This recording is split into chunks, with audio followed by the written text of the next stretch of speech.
Қазіргі уақытта әлем халқының шамамен 25% метаболизмдік синдромнан зардап шегеді. Және де бұл көрсеткіш тұрақты түрде өсіп жатыр. Метаболизмдік синдромның дамуына отырықшы өмір салты мен дұрыс тамақтанбау, мінез-құлық және тұқым қуалайтын факторлар, сондай-ақ әлеуметтік экономикалық орта әсер етеді. Көптеген зерттеушілердің пікірінше, метаболизмдік синдром бауырдың бұзылуына, бірқатар онкологиялық ауруларға, гинекологиялық және де жеке психикалық ауруларға әкеледі.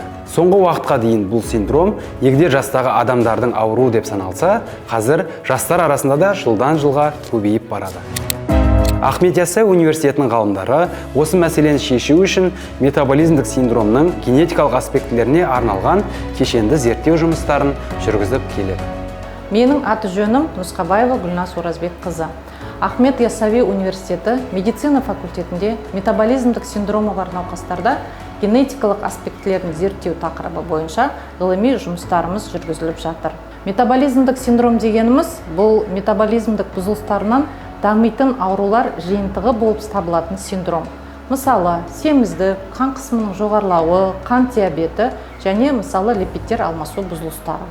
Бұл синдромның дамуына әкелетін бірнеше факторлар бар. Атап айтсақ, дұрыс тамақтанбау, стресстік жағдайлар, гиподинамия, ал соңғы кезде зерттеушілердің көңіл аударатын факторы ол генетикалық бейімділік. Мысалы, метаболизмдік синдромның этникалық ерекшеліктерімен байланысы генетикалық факторларының рөлін растайды. Бейімділік, гендер анықтау және метаболизмдік синдромның әртүрлі компоненттерімен байланысы талдау өзекті мәселелердің бірі. Сондықтан біздің ғылыми жобамыздың мақсаты аталған синдромды генетикалық тұрғыдан терең зерттеу. Осы жобада 10 жыл бұрын жүргізілген барлық зерттеулердің нәтижелері бар пациенттердің жұмыс базасы құрылды. Аталған пациенттерге барлық клиникалық, зертханалық зерттеу әдістері және сауалнамалар жүргізілді. Ал енді генетикалық зерттеулерге келетін болсақ, оны сіздерге толықтай мағлұмат PhD докторымыз Нұрсұлтан Сембекұлы атап өтіп кетеді.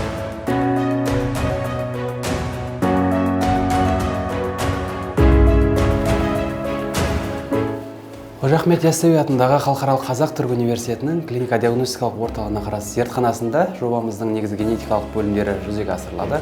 Бұл зерттеу жобасы бірнеше кезеңдерге бөлінеді, және де бұл зерттеудің алғашқы кезеңдері осы клиника-диагностикалық орталық зертханасында жасалады, және де ол үшін науқастардың қан үлгілерінің жинақталуы, олардың қан үлгілерінен негізгі генетикалық ақпарат нуклеин қышқылдарының изоляциясы жасалады, және де сол алынған ДНК-ларымыздың жалпы тазалығын және концентрациясының өлшену процестері де жүзеге асырылады.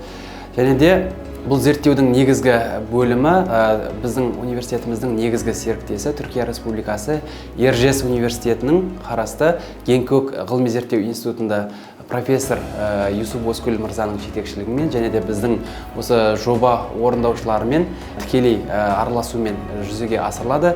Және де алынған мәліметтер биоинформатикалық талдаулар нәтижесінде осы метаболикалық синдроммен тікелей байланысты негізгі және де өте маңызды потенциалды биомаркерларын анықтау процестері жүзеге асырылады. Бұл зерттеу жұмысы Түркістан облысында алғаш рет жалпы Қазақстан жалпы республикасында бұрын жасалған, бірақ белгілі бір шектеулер болған, және де сол себепті бұл зерттеу жобасының өзектілігі өте жоғары деп санаймын. Себебі бұл зерттеу нәтижесі алынатын негізгі мәліметтер, яғни нәтижелер, ол метаболикалық синдроммен ауыратын науқастарды болашақта олардың емдеуі үшін осы алынған нәтижелерден, яғни полиморфизм гендерінің осы предиктор ретінде олардың емдеуде, олардың жалпы болжамдарын анықтауда өте құнды мәліметтер, құнды дүние болады деп сенемін.